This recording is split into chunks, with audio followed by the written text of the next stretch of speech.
आप जरूर याद कीजिए, छोटी छोटी परीक्षाओं में आता है, ऐसा नहीं कि नहीं आता है, ठीक है। 10, 11, 12 वाली परीक्षाओं में भी यह आता है, प्रतियोगिता परीक्षाओं में।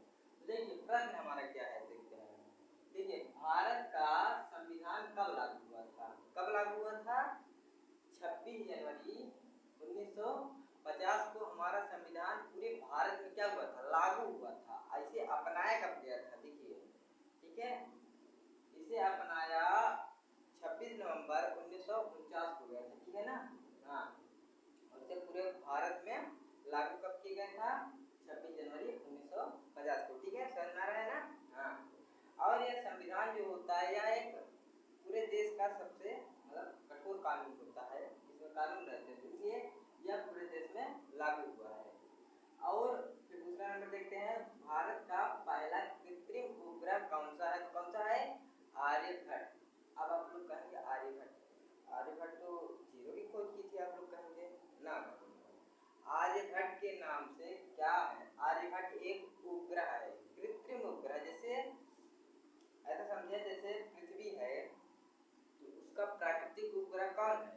चंद्रमा है, क्योंकि वो अपने से बना है, और जो मानव बनाता है उसे कृत्रिम उपग्रह कहते हैं।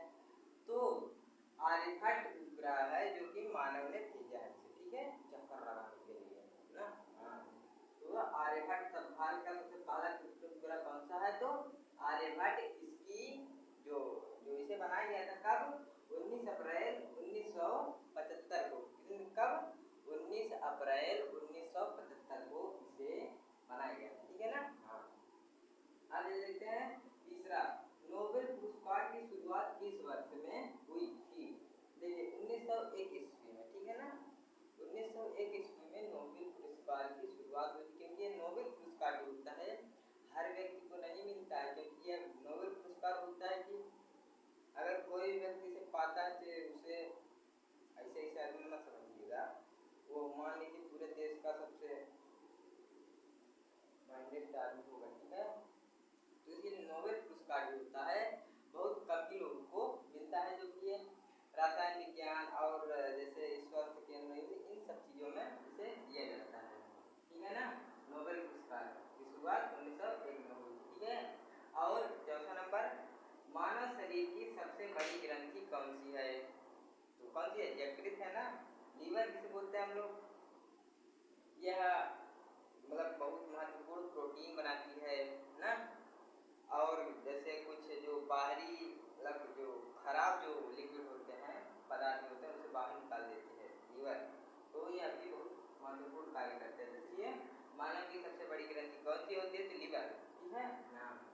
और पांचवा नंबर देखते हैं, भारतीय संविधान के जनक किसे कहा जाता है? तो डॉक्टर भीमराव अंबेडकर, जिन्होंने भारत को इतना कुछ दे दिया, लेकिन भारत ने उन्हें क्या दिया? कुछ नहीं दिया।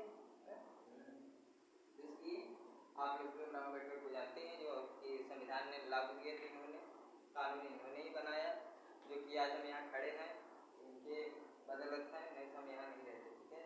हाँ, तो आपको समझ में आया ना एकदम आसान तरीके से। तो इसका स्क्रीनशॉट ले लीजिए, तो आपको समझ में आ गया होगा ना। ये याद रहेगा तो आपको पेपर थोड़ा आसान हो जाएगा। तो ऐसे ही कुछ बेसिक